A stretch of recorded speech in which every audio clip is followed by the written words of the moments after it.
It'll just one be of us go to Tom. bed It'll just be Tom relatively being early. super loud, and me and Zach will be like little quiet church mice, Zach, I wanted to give you an opportunity now that we've started recording.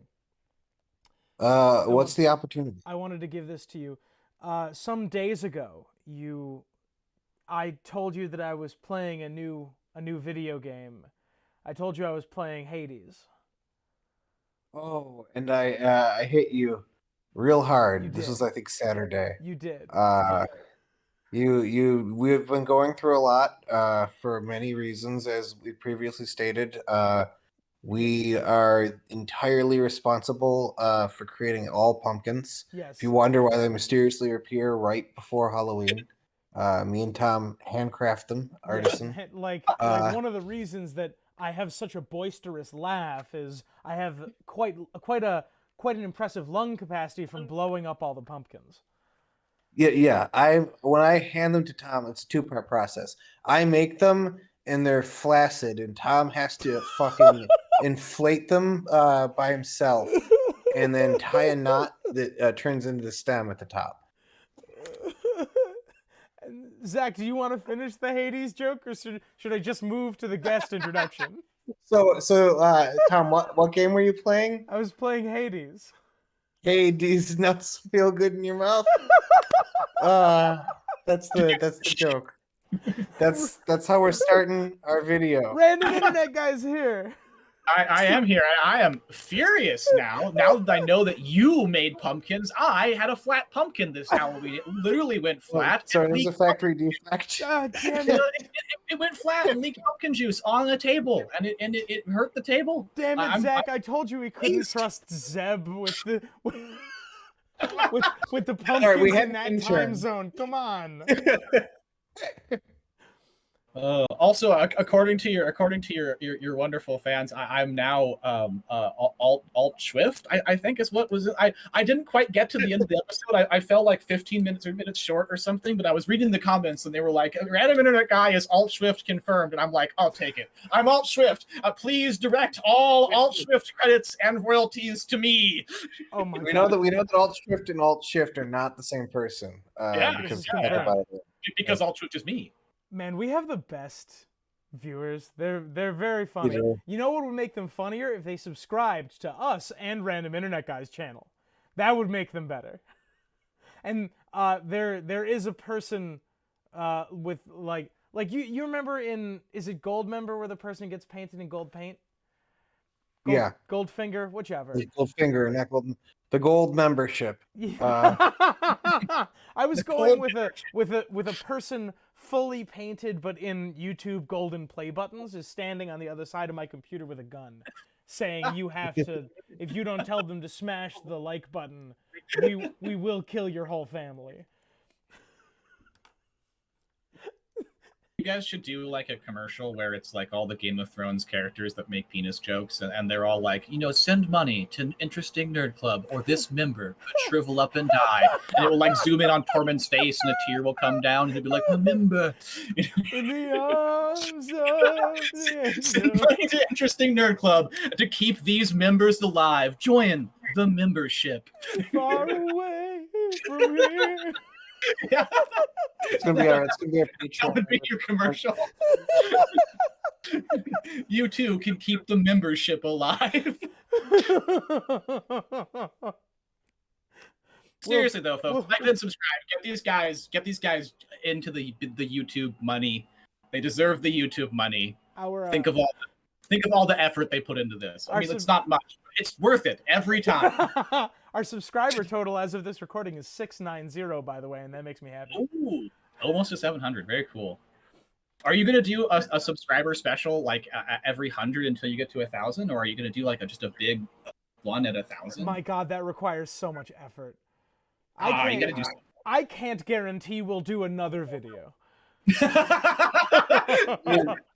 I think we can safely say this one's happening, and we might record another one or two tonight. After that, it's really a toss-up.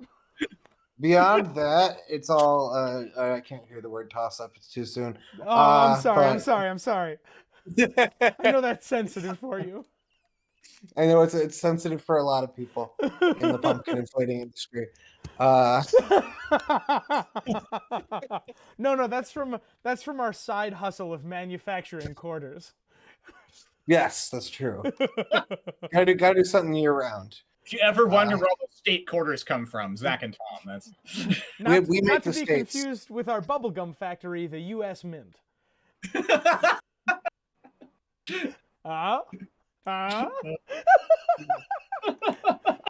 Random internet guy, I am led to believe, I am under the impression that you have a theory for us today. Oh God, we're doing mine first? Jesus Christ. That is what we're doing right now. That's number one on the docket. Okay. Well, yeah. So I have a theory that is like it's like a theory within a theory, like a Russian nesting theory, like a theoryception, if you will. But Some of our best theories can be described that way. Oh my God. Yeah, and you don't even have to guess the greater big theory. But I will say that the greater big theory will appear in a Littlefinger video. So if you do watch my channel, this is like kind of sort of also a fun tie-in that you're going to get to guess at live in the audience with the interesting nerd guys. So I have to pick a quote now for you guys. Yeah. What is our starting quote?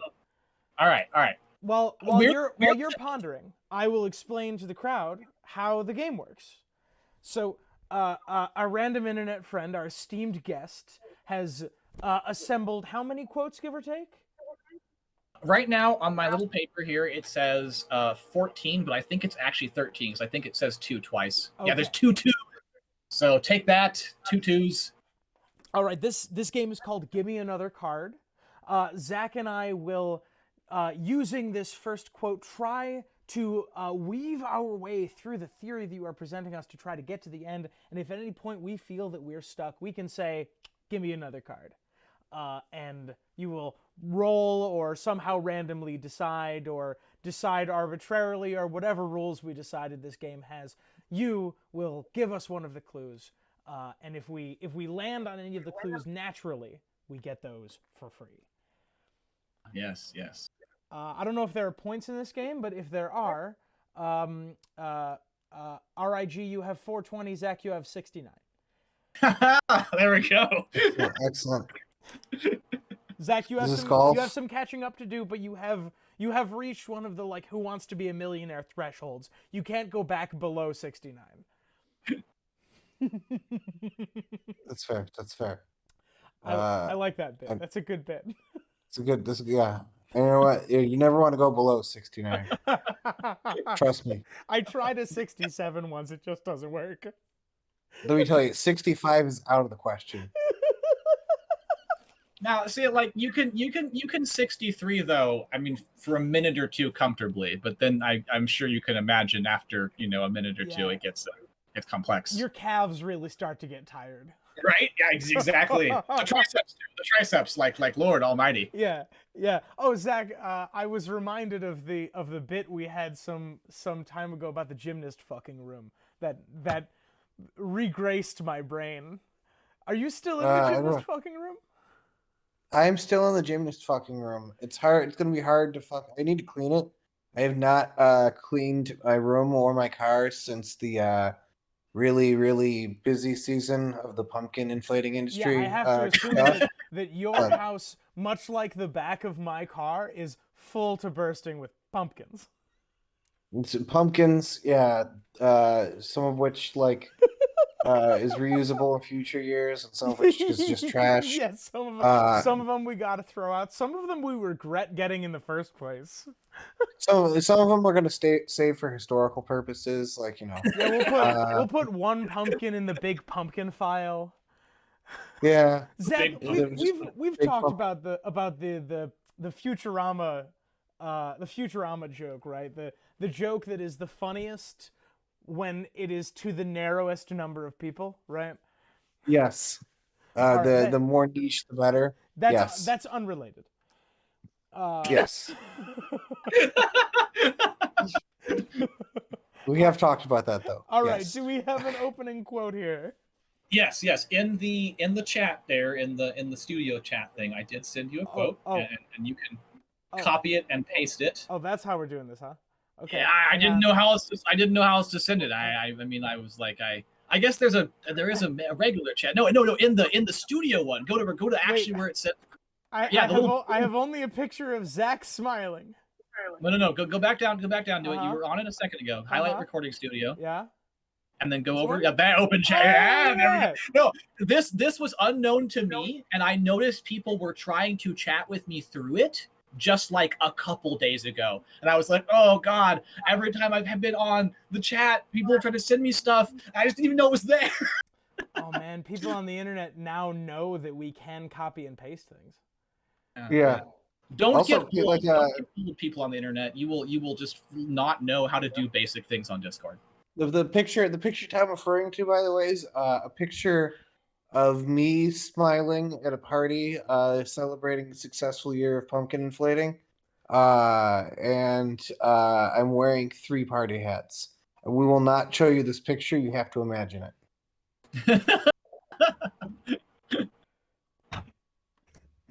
Those, by the way, are... Nah, never mind. That's a button pressing joke for sure.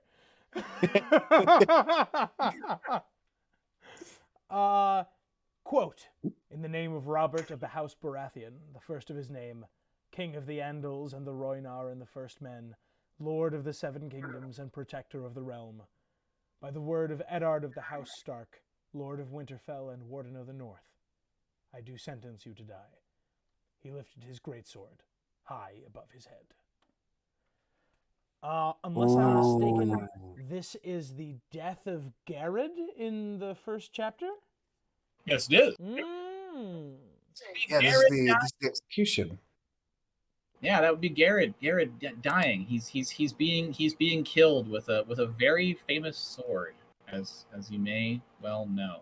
Yeah, it's ice. All right. Well, something I want to mention is I believe this is the scene that George R. R. Martin thought of first. He had like a dream or something, or thought of like a kid watching his dad, who was a lord, execute somebody with a sword, and the whole series sprawls out of this scene in a lot of ways. So I'm very happy to see it front and center in a theory. It is an excellent scene because it's all through the eyes of Bran, and one of my favorite things about the books is perspectives from people who don't understand what they're looking at, unreliable perspectives. We see this with Arya throughout the first book. Like she overhears that conversation between Illyrio and Varys, and she just doesn't understand it. And if she had understood it, the whole story might have been different. Similarly, when Bran falls from the tower, he describes Cersei and Jaime as wrestling, I believe.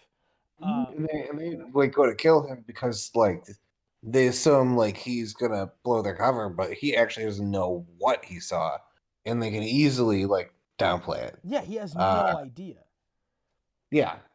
Similarly, this is a first experience with death of Bran Stark. This is also immediately adjacent to the scene where they find the direwolves. So this chapter is like one. That would be an interesting discussion. This is one of the most important chapters of the series. It would be interesting to imagine what the others on that list would be, but I'll digress on that for now. Well, I was saying you guys are talking about it for sure. You guys are definitely covering a lot of what occurs in this chapter, but I would dial it in to something in particular in this sentence, and it might not be Garrod. Interesting.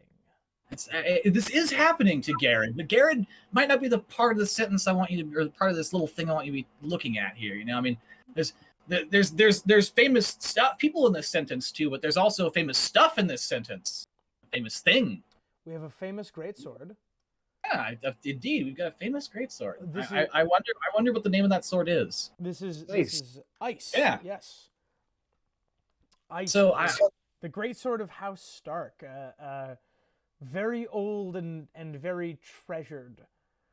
Well, it was. I think the one of the things that's most notable about Ice is that it's gone, It was because it was the biggest Valyrian steel sword that we're aware of, which meant that House Lannister, who lost their Valyrian steel sword when somebody, went off with it, decided that once they killed Robb Stark, they're going to take ice and turn it into two swords. So I'm gonna give you a ding for that, because that you're definitely you have navigated your boat into the direction you should be sailing. So here's a. Oh, we have ding number 2. We got this is your first ding, I think. This is the major ding. This is like quote number 2, ding number 1. Yeah. And I guess the first one is ding 0. I'm sorry. I'm sorry. These quotes are so big. I didn't want to shave them down too much because I wanted to leave it a little nebulous. But I feel like it's all got to kind of sort of vaguely go in a direction, So that's okay. We'll split the font sizes. You can make that a 9. We'll be able to fit them. Yeah, we'll be able to fit them. There we go. Okay. Oh, this is a quote about people who name their swords. We love those. The sword namer theory. This isn't about the person who named the sword, though. This is about the person carrying the sword, and everyone should know this scene. She asked the name of this blade of yours, said the young Northman in the sheepskin jerkin. Oathkeeper, Brienne answered. The woman in gray hissed through her fingers. Her eyes were 2 red pits burning in the shadows. She spoke again. No, she says. Call it Oathbreaker, she says. It was made for treachery and murder. She names it false friend like you. To whom have I been false? To her, the Northman said. Can it be that my lady has forgotten that you once swore her service? There was only one woman that the Maid of Tarth had ever sworn to serve. That cannot be, she said. She's dead. Death and guessed right, muttered Long Jane Heddle. They don't mean so much as they used to, neither one. Oh, this is a Lady Stoneheart theory. This is a theory that has some Stoneheart in it, or near it rather. Some pretty. It's certainly Stoneheart inclusive. Have you watched our Trial of Jaime Lannister video? Best video on the channel? Question mark. It's also like. The conversation I did not watch the Trial of Jaime Lannister one, so I'm curious to go back and see what your guys' conclusion on that was. Before we had this channel, we just for whatever reason we're just talking about A Song of Ice and Fire theories on the phone one day, as we often do when we just chat, and we just talked about Euron because that's how it always starts. And then Tale as old as time. Tale as old as time. We like Euron Greyjoy. But the conversation went towards the 2 different ways we saw the whole Stoneheart, Riverlands, Brienne, Jaime plot resolving. And Tom and I had what we thought were different ideas, but realized it actually fit together quite well. So we spent 4 hours doing a research project on it, and that video is the result of it. But it's wonderful. It includes a trial by 7 after a traditional trial. It includes a lot of people showing up, and also in our additional tinfoil at the end. It does include Littlefinger also. So I forgot he showed up at the end of that.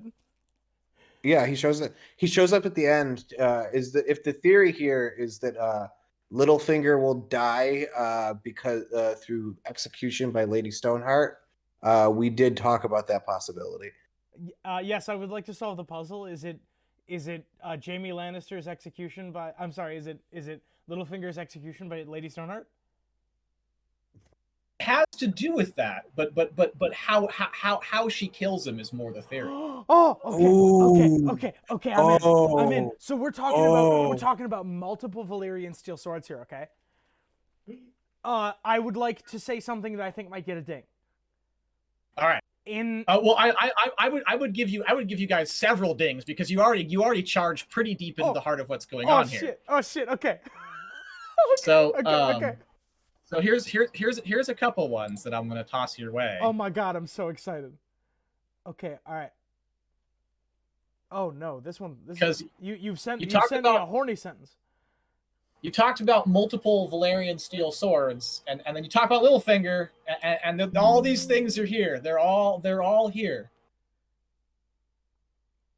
Okay, so we have Lord Peter loosened a seed with the point of his dagger.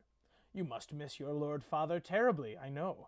Lord Eddard was a brave man, honest and loyal, but quite a hopeless player. He brought the seed to his mouth with the knife. Ooh. Ooh. Interesting. Okay, and we have, let's see. Ah, okay, perfect.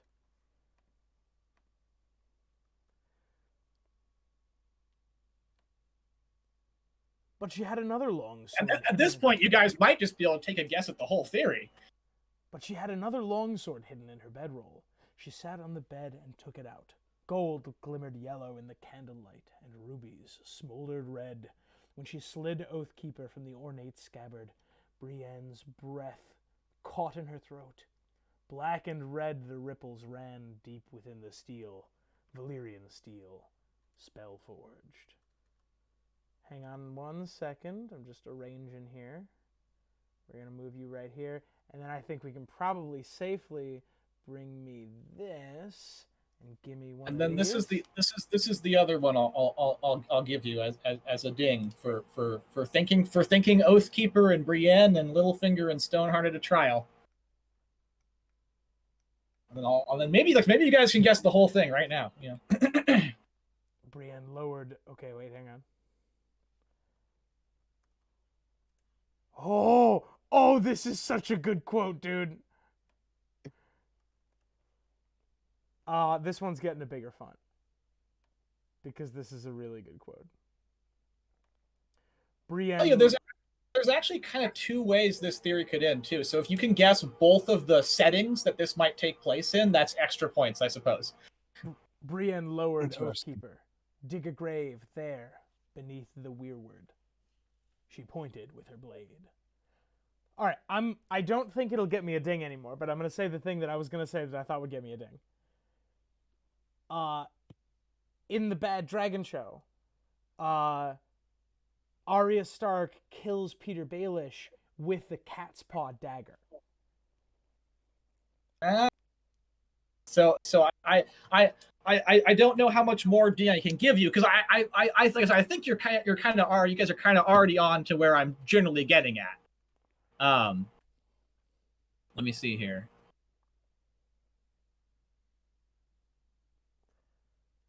Oh, this is good.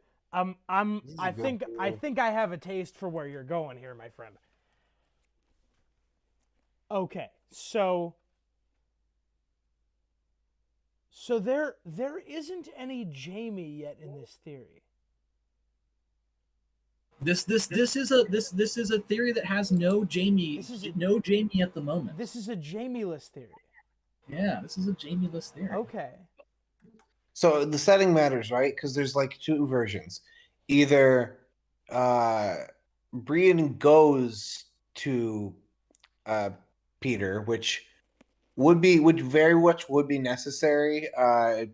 Like Peter's not going anywhere if she wants to retrieve Sansa, which is her mission. Or Peter ends up in the Riverlands to be executed there with Lady Stoneheart watching. I feel like in a like thematic writing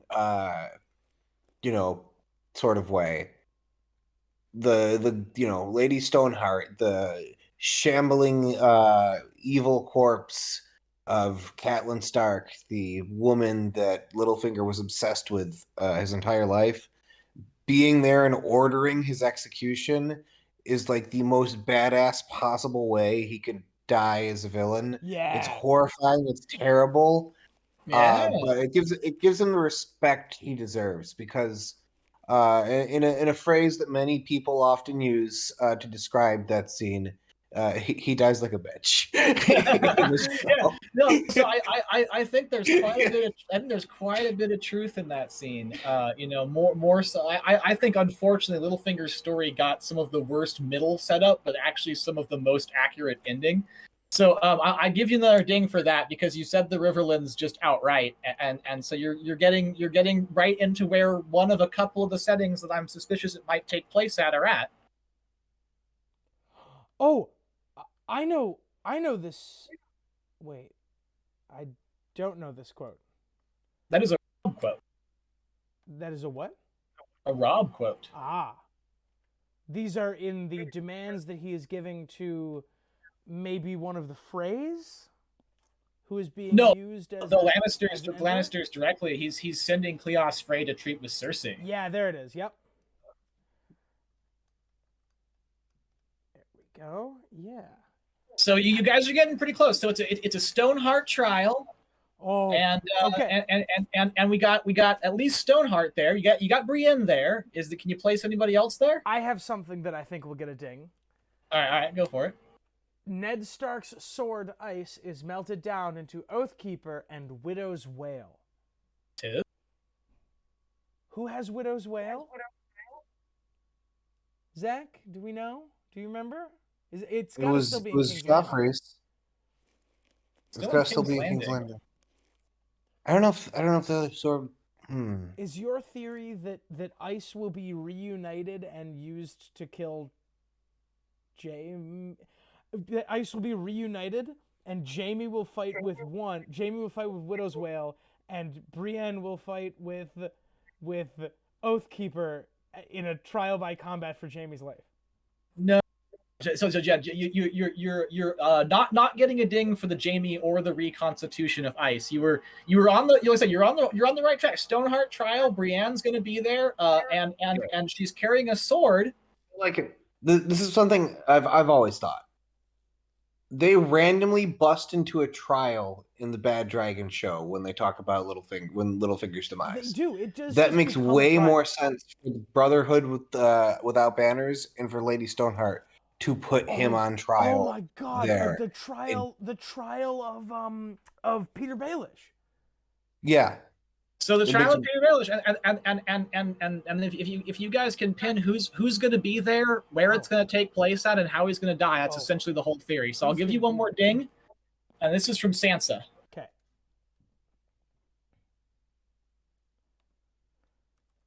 Okay. Okay. We have a Sansa quote. She had wanted to look away. She had wanted to. Her legs had gone out from under her, and she had fallen to her knees. Yet somehow she could not turn her head. Hang on. She could not turn her head, and all the people were screaming and shouting, and her prince had smiled at her. He'd smiled, and she'd felt safe, but only for a heartbeat, until he said those words, and her father's legs. That was what she remembered, his legs, the way they had jerked when Sir Ilyn won the sword. That's a sad part of the plot. Sansa's going to be there to watch him get beheaded. Yeah, well, I mean, Sansa's going to have to be testifying in order to get a conviction, right? I mean, yeah, yeah. If Sansa's like, he made all these manipulations. He betrayed Ned. He, captured me and took me with him and made me live under an assumed name. He murdered my aunt. He murdered Aunt Lysa, your sister, Mom. I can still call you Mom, right? Mom. Mom. Stoneheart maternally says, version.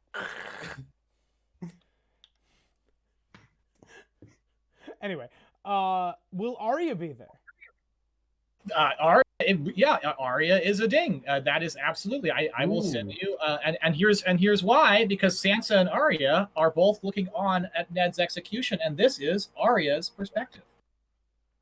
So you're getting all the right players there. Sir Ilyn drew a two-handed greatsword from the scabbard on his back. As he lifted the blade above his head, sunlight seemed to ripple and dance down the dark metal, glinting off an edge sharper than any razor. Ice, she thought. He has ice. And that makes perfect because in the show it's the two of them who are present. Two of them and Bran who are present for the execution. And the Weirwood was mentioned. So Bran could be watching in through the Weirwood also because there's I believe one nearby where the Brotherhood is. Oh, we were Actually, talking. there is. That's a possibility, but I'm actually going to say that so far, even though one of these does come from Bran, you're probably not going to see a lot more Bran quotes. We were talking about location a little while ago. Does River Run get me a ding? River Run would get you the ding that you already got from the Riverlands. I was going to give you that if you got River Run, but very fair. I will say, like I said, this has multiple setting outcomes. So River Run is one of those potentials, but it's not the only place that Weirwoods might be at, or where Weirwood itself might be near. Oh, I got it. I'd like to solve the puzzle, Alex. All right, go for it. If you can tell the whole thing right now, go for it. Tell me who's going to be there, how is it going to happen, and where's it going to be at. In the Dance of the Dragons, Adam Valerian flies to the Isle of Faces. Yeah, the Isle of Faces is definitely one of the potential places on my list. And let me see here. I think I had one that fit that particular thing. Maybe I didn't, though. One of the coolest places in the series, by the way. Well, I'll give you another one of my weird Weirwood quotes that I had to lead you in that direction, but then I'll give you a different one too. Perfect. I think that we're probably gonna see the Isle of Faces in the other dragon show. Yeah, very likely. The notably better dragon show. So here's one that you should that you should be able to try to pull some stuff out of, because you haven't guessed everyone who's going to be there yet. I'm running out of space fast here. I want you to know that.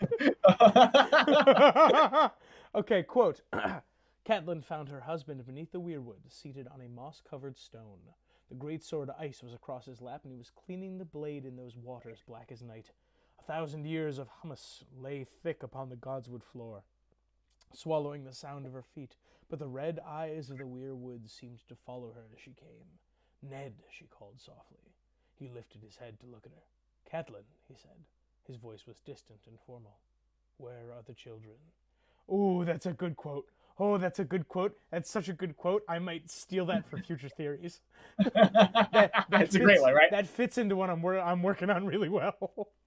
Yeah, to be fair, I didn't think you guys would get guessing this direction that fast. So I had a lot of kind of mysterious ones to kind of lead you along. But this next one though, I think near and dear subject to our heart, as we said. Like Lady Stoneheart, we don't have a ton of theories out of her because we're kind of rock solid on where we think her story goes. But we love Lady Stoneheart. Yeah, I think a lot of people say that like it's like, why did George include this? Like the story was done. No, I'm sorry. Lady Stoneheart's cool. I read Song of Ice and Fire because it's cool and stuff like this happens. Lady Stoneheart is essential. She's a massive part of what I think is all of the underlying narratives that George R. R. Martin has in all of his works. That like people give George R. R. Martin a lot of credit for like knowing exactly what he's going to write. I don't think that's true, but I think George R. R. Martin does always write along certain lines, and like revenge narratives are a big thing in his works about like, and like letting go of shit is also like a big thing in his works. And she's essential to so much of the vengeance, the revenge cycles, the not letting go, the pain. It's all very Martin, quintessentially Martin. Uh-oh. Am I still recording? Did I break something? Hang on. What? Oh no! Am I still audible? We could deal with technical difficulties. It's been so long. I think we're okay. God. No, we're okay. We're okay. We're okay. Dear God. Everybody calm down. We're okay. Everybody relax. All right, everyone, you can mark technical difficulties off on your bingo cards. All right. Yeah, that kind of fits there. Sure. He gave me the sword and called it Oathkeeper. Anyway, it made no matter. She had promised Lady Catelyn that she would bring back her daughters, and no promise was as solemn as one sworn to the dead. The younger girl was long dead, Jaime claimed. The Arya the Lannisters sent north to marry Roose Bolton's bastard was a fraud that only left Sansa. Brienne had to find her. The phrase "the Arya the Lannisters" really got me. So I will say that we've already gone over Arya and Sansa a lot. So that whole paragraph there, or little sentence there, that Arya and Sansa are actually not the parts of that I want you to be paying attention to. So do with that what you will. You're saying that the reanimated corpse of Roose Bolton's trueborn son will be there. No, yeah, that actually, I was ready to give you a ding, and then you just wandered off with Roose Bolton's corpse. Wait a minute. Whoa, hold on. Will the reanimated corpse of Ned Stark be there? Is this a Ned Stark Bones? No. We're getting away from one of the most important characters to convicting Littlefinger to trial. Oh. Sir Dantos. Did they dredge Sir Dantos' body out of Blackwater Bay? No. One of Littlefinger's most horridly abused victims, one of his worst abused victims, is still alive. Of course. Chicken. Jane Poole. Ah, ding! Yeah, Jane Poole. Yeah, one of the most important characters in bringing Littlefinger down is still alive. Like I said, one of the persons he did the most awful things to is still alive. He did not kill her, and she can testify and convict him. You're right. She's alive and I don't know if safe is the right word, but about not alive and safe, not alive and well, but she's alive and she does know Sansa, and so her testimony either conveyed to one of the Stark sisters or conveyed directly at said trial. And then the Spearwives got her out, so she can go down to either maybe it takes place in Winterfell like it does in the show, but either way, she is able to go and speak out against him now. Yeah, at least to be able to pass that message on somehow. You know what I mean? She, one way or another, Jane Poole can testify, and I believe so. So do you think you guys are ready to guess the full setup? Yeah, I mean you're getting pretty close. You know. So it's it could be at the Isle of Faces. It could be at Winterfell. Probably not at the Eyrie because everybody else needs to be there, and it's hard for them to get there. Yeah, I will say Riverlands is where you're solid. You guys were solid. You guessed. What were you said River Run and Isle of Faces. There was one other one I was thinking of that it might take place at. It's Harrenhal. And it runs through Littlefinger's storyline, and it's made of. He's the Lord of Harrenhal, and the Lord of Harrenhal always dies there.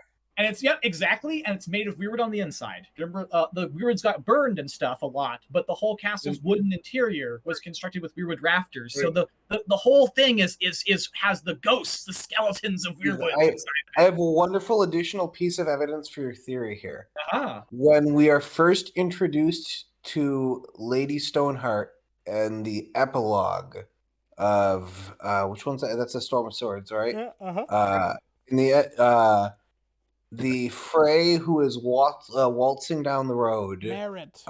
Here's a singer playing a song. Do you know what that song is? I should know, but I honestly don't. Tell me. It's Jenny's song. Oh, how interesting. Jenny of Oldstones. Yeah.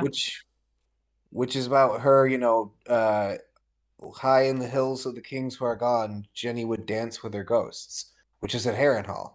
It's the song with the Ghost of High Heart loves to it's a Harrenhal song. It's a Harrenhal song. Oh my God. The first time we ever are introduced to Lady Stoneheart, the Harrenhal song is playing. Zach, we've been assuming that Catelyn was going to take Riverrun as her seat. She's going to take the zombie castle as her seat. Yeah, obviously she's going to take Harrenhal. Yeah, that's where I think everything's headed back to the Riverlands. Like this is going to be a big part of the next Littlefinger video. So spoiler alert, people who listen to this and watch my channel. But everything begins there because you know who else is in the Riverlands? Nymeria. They all got to pull back and coalesce right there on the Riverlands. And there's one coalescence point. There's one coalescence point that runs through everyone's story one way or another. Oh my God, Zach, this meshes so well with our trial of Jaime Lannister theory Because one of the This main actually points, this actually beefs up the parts of it that were kind of weak. one of the main points, crafting. Zach, one of the main points in that video that we make is that something is going to happen in the Riverlands because there's just so damn many named characters there. Everyone is converging there. Want to know who else noticed this phenomena and who else is backing us up without actually knowing it? Preston Jacobs. Awesome. The Frey Civil War theory, and his theory that Littlefinger is not going to take the Vale Army north, he's going to take them to, drumroll please, the Riverlands. Yeah. It's going there, and then they'll go north. But they gotta wrap it up in the Riverlands, and then they'll go north. That's the setting. So I think we've thoroughly glossed the setting. Can you guys tell me the cast who'll be there? Because I think that's where it will differ incredibly heavily from the show. Do you want to hear the participants of our? I don't think your theory includes Jaime Lannister being there at the same time and receiving a trial by 7 when Littlefinger shows up. Yeah, but it does now. I'm gonna quickly pull up our beloved Zach, we'll call that additional tinfoil. Let's whole shot the end of this one first. So you're asking who the people who testify at who gives the testimony and who are potentially the judges, because the show laid that out in a very particular way that I think is not going to happen. Right, because the judges in the show were Sansa and Arya. Hold on. And Professor Xavier. Professor Xavier was also. It was also Cerebro. Yeah. So like I said, and Brienne was there, but she wasn't. Or was she there? She was there, right? She was there, but not participating. But she played no prominent role. She played no prominent role. Correct. So wasn't Jaime up there by that point as well? I think he arrives 2 episodes later. So in the end of Dance or Feast, where he's led by Brienne towards what is almost certainly Lady Stoneheart. Kind of both. Yeah. Both. I think it's technically the end of Dance. You're correct, but no, maybe I'm wrong. No, you're because right. Feast are in Brienne's head, and then Dance go back to Jaime. Yeah. Brienne goes hunting for Jaime at the end of Feast. And Jaime is found by Brienne at the end of Dance. At the end of Dance, that's it. Yeah. We've read the books, people. Stop telling me I haven't read the books. I know for a fact that none of you nerds have read the books. It's been a hot minute since I've read some of the books. Fine. You think you're a real fan? Name 80 characters. Oh God, I probably could. We're not going to waste that kind of time, but anyhow. But I just remembered now that them being the same place is actually a Payne family reunion. Yeah, name me our judges or our testimony givers. Tell me the core cast of who you think's going to be there, and then let me know. Okay, you can take this away, Tom. We've done this before. Yeah, I think it's going to mirror Tyrion's trial in interesting sorts of ways, because for these theories are meshing in my head right now, and they are now irrevocably meshed. They cannot be separated. And Zach and I discuss all these manners in which the trial of Jaime Lannister will mirror his brothers, right? In the original trial, you said judges. I don't think in our original one we had judges. It was just Lady Stoneheart presiding. But it was Lady Stoneheart presiding, and she basically said. No, it would be an interesting parallel. It would be an interesting parallel to Tyrion's trial if there are 3 judges like there are in his. Yeah, I think you get a ding for Stoneheart for sure. I can't say if everyone else is there is going to be absolutely a judge, but it would not surprise me if the Stark women stood trial and not Bran. Oh, you think the 3 of them? I think Bran. Yeah, I think Bran ain't gonna be there. And a hot spoiler tip on. I'll tell you why really quick. So in the show, Bran helps convict Littlefinger by seeing back in time. What else did Bran do by going back in time to a certain person that used to be a good friend at Winterfell? Almost No, Hodor. Functionally nothing effectual. He Hodored him. So I think that it's a little too on nose to have Bran there and use his time power to convict Littlefinger of a crime when he himself is a time criminal. I think that this no, I think this started in the Riverlands, it started at Riverrun, it's all gonna come back there, and the Stark women are gonna stand trial. Or hold trial rather, and they're gonna put Littlefinger on trial. But what do you think Bran's gonna do?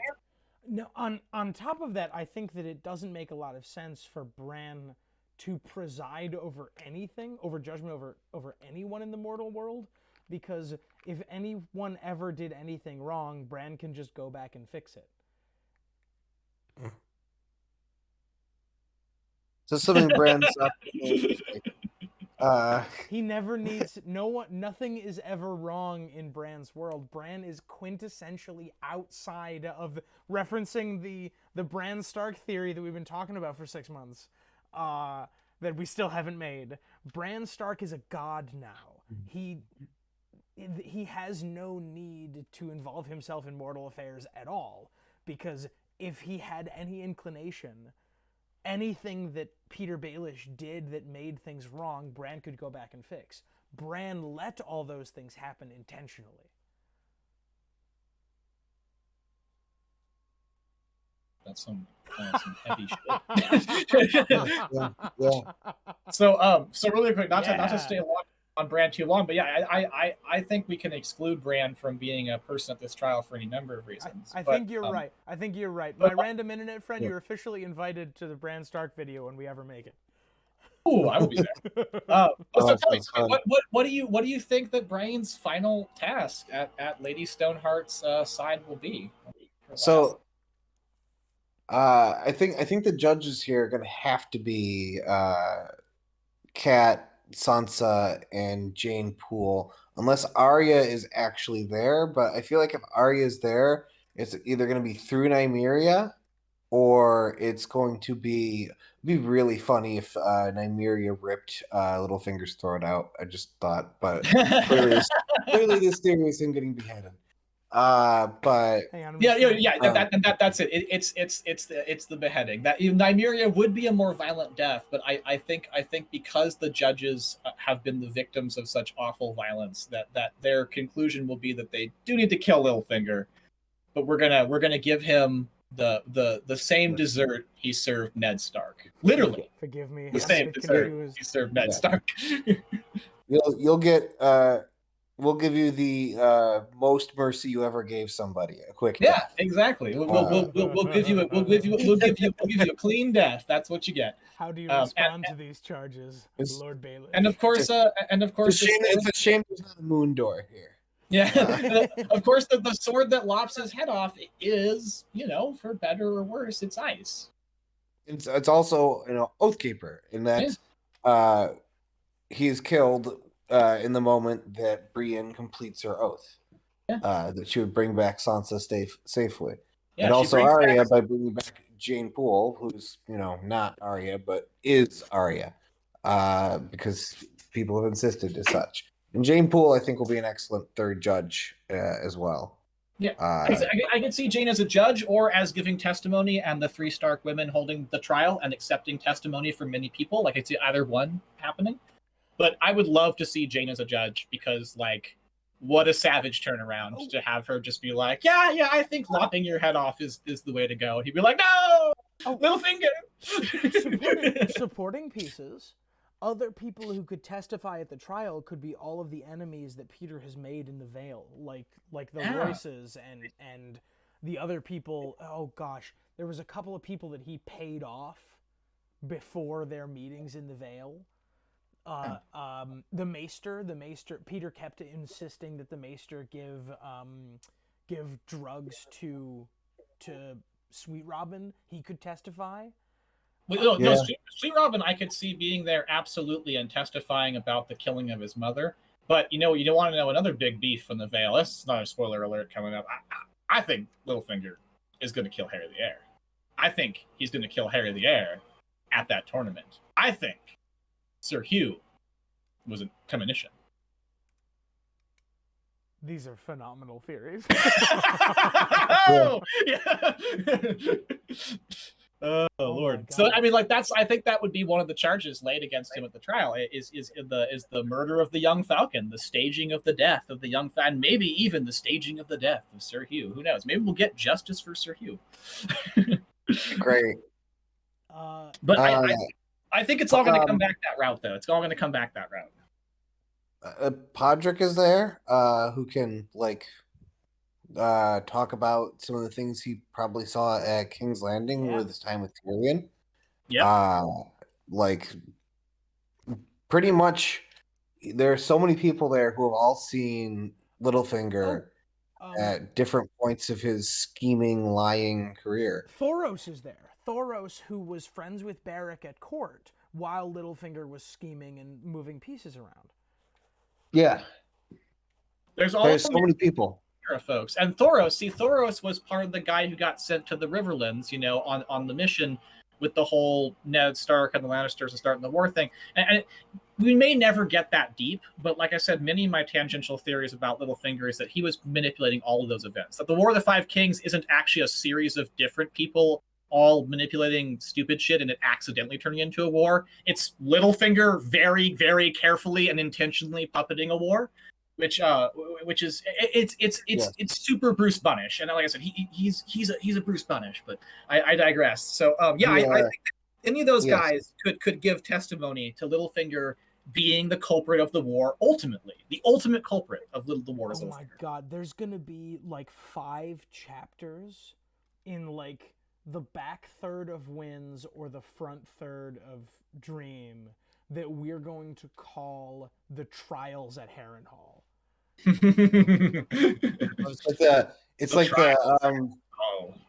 It's almost like any good war, there's trials afterwards to punish those who are guilty. Oh my God! This is Nuremberg for the War of the Five Kings. Let's go! Oh my God! Westerosi Nuremberg! Oh my God! Herrenberg! It's the Herrenberg trials.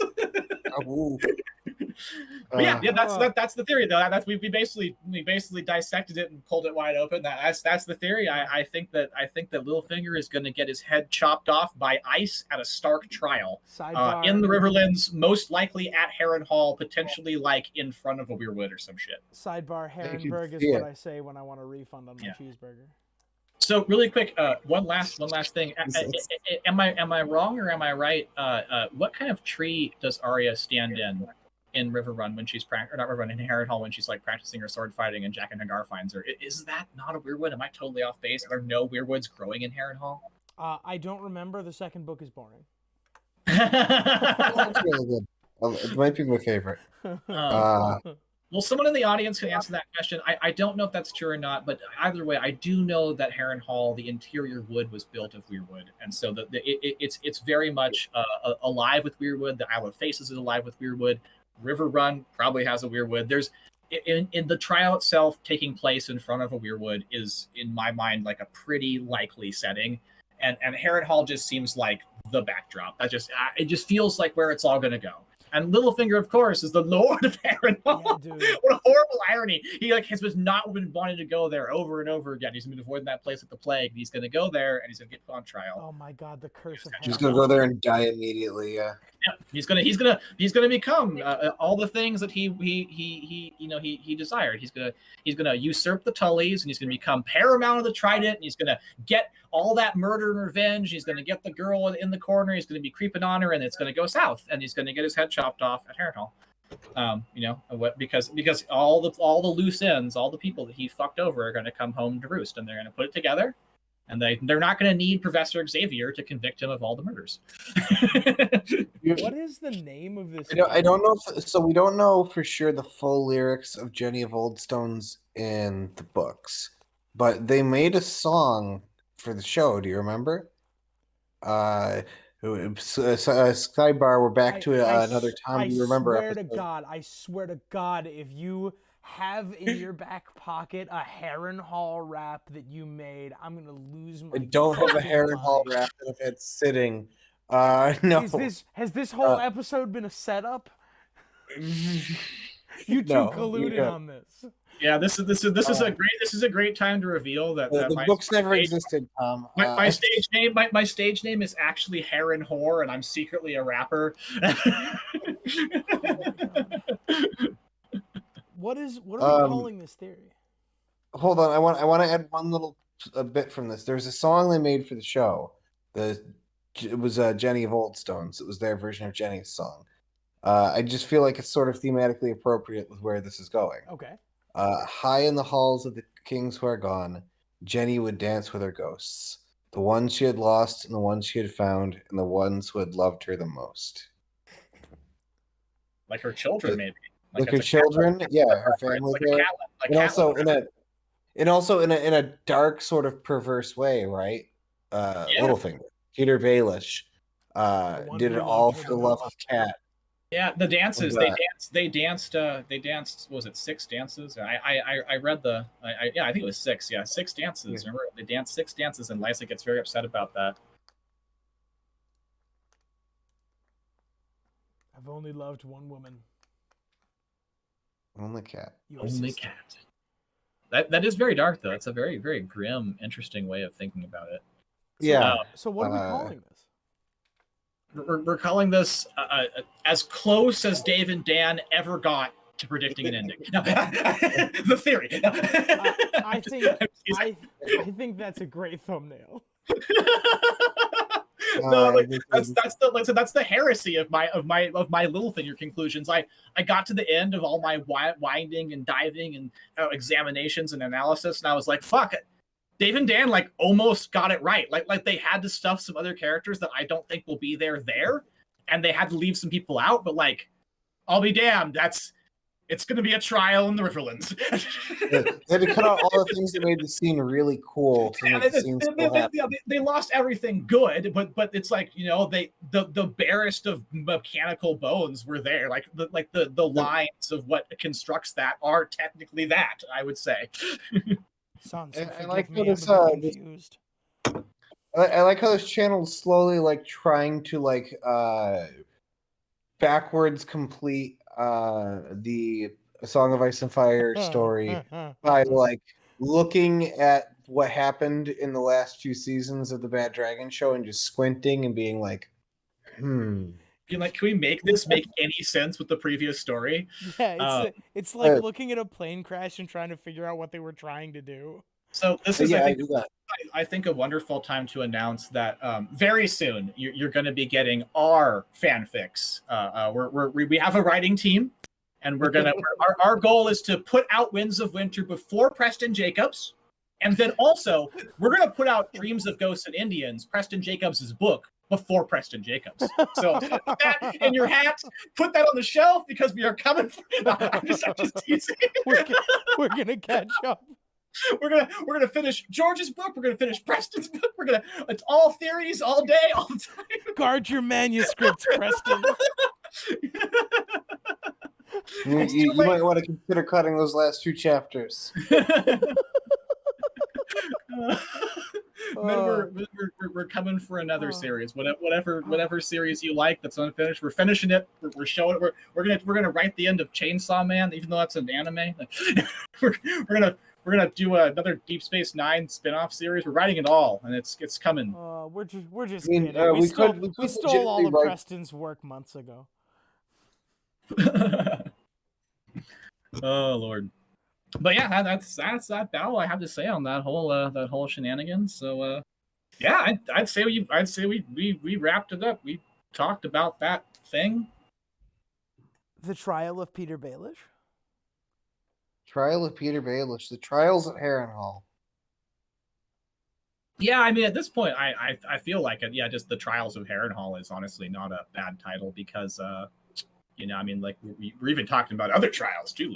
We kind of blended this into the common idea that maybe that more than one trial is going to happen. I think Jaime's trial will happen before Littlefinger's. I think Jaime's trial. That's actually we very explicitly expressed this during our trial of Jaime Lannister video. We think we're not quite sure exactly how, but it'll be interrupted although now you mentioned the Frey Civil War, Littlefinger bringing his army in, that could absolutely be like they go to clean out Harrenhal and they're in the middle of Jaime's trial.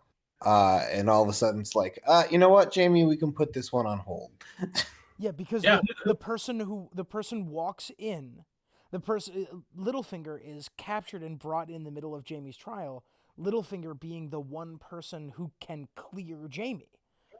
Jaime, all of the terrible, like Jaime trying to kill Bran and Jaime and his family orchestrating the war, Peter being there and getting a conviction of Peter clears Jaime. Yeah, Jaime also can help convict Littlefinger, conversely, because he can explain the whole dagger situation. So I mean, it's like, I think that he has to be exonerated first. That his trial will happen sooner, and then that he will be free to help clear up the problem and testify and be like, yeah, no, absolutely, that all makes perfect sense because my brother never bet against me, and that dagger was Littlefinger's. Like, I think these are all Trial of like Seven it's so complicated, roster. And I love it. A Trial of 7 roster for the trial of Jaime Lannister, by the way, was some wild stuff. I still do believe it, looking back. It's still. Did you come up with a full 14-person roster? No, just Jaime's 7. Oh, okay. We had ideas for who in the Brotherhood would be Stoneheart 7, but we came up with Jaime 7, which is Jaime himself. Lemoncloak is standing on the 7 against Jaime for certain. For sure. Yeah. I think Thoros of Myr is standing there involuntarily. Like Thoros of Myr is standing there being like, "Sigh, I wish I didn't have to be here." I think we made the exact same joke. This is all predicated on the idea that the 7 represent the aspects of the faith of the 7. So, while we were doing this, we tried to fit all of the participants on Jaime's side into roles representative of the 7 gods. Who's the stranger? That was the question. Okay. See, okay, so that's what's so interesting for me. So the stranger's the gravedigger. The stranger's the gravedigger. That's an interesting one. It's Clegane Bull's back on the menu. The stranger. Who would be the stranger to Jaime trial, in my opinion? Oh my goodness. That's a tough nut to crack. Zach, correct me if I'm wrong, the 2 that we pitched were Sandor and... Sandor is the gravedigger, especially because his horse is literally named Stranger. Yeah, there's too many... A person who shepherds people to the afterlife. There is no more accurate description of Sandor Clegane. Yeah, he has become a stranger. He literally sends people to their graves. We also thought about Arya, but that's more complicated. Yes. Arya to me would have worked in the show if they'd gone for it, because show Arya is much more of a murder machine versus book Arya. She's just a murder hobo in the show. Yeah. Book Arya is still, for all intensive purposes, a little girl, and so she does her murder in ways that little girls can get away with murder. I couldn't see her actually putting on armor and surviving an armored lance charge and shit. Like I'm just like, or even like a pit fight, like even the bear pit at Harrenhal. I couldn't see her putting on armor at like that where she's at right now in her combat skill and size and fighting like Lemoncloak. Like Lemoncloak would have that in the bag. Yes. Now, easy Lemoncloak W. Yeah. No, because I think Arya, in my mind, has to reject the ways of the death and the murder and all those things too. I don't think her story is going towards her being a murder hobo. I honestly think her story is going towards her eventually rejecting that, and it does in the show in a really weird way after they milk the murder hobo so hard that like the udders are raw. But I mean, it's like, but I think the god of death, not today. Yeah, I think that she'll stop the murder. Like I think the trial will mark the point at which she stops doing the murder thing, like as a stab you person, and starts being like, okay, no, like I do believe people deserve some justice here by head choppings, but I don't think she'll be slitting people's throats in the middle of courtrooms and stuff. Like it's just like, I don't know. Maybe I'm wrong, but I think you're probably right about that. I thought about going to stab you, but stab state was cheaper. Zach, who else is in the trial? Our trial was Jamie represented the father. Podrick represented the warrior. Yeah. Not Genji Braheen. represented the smith. Not Braheen. No, Brian, go ahead, Zach.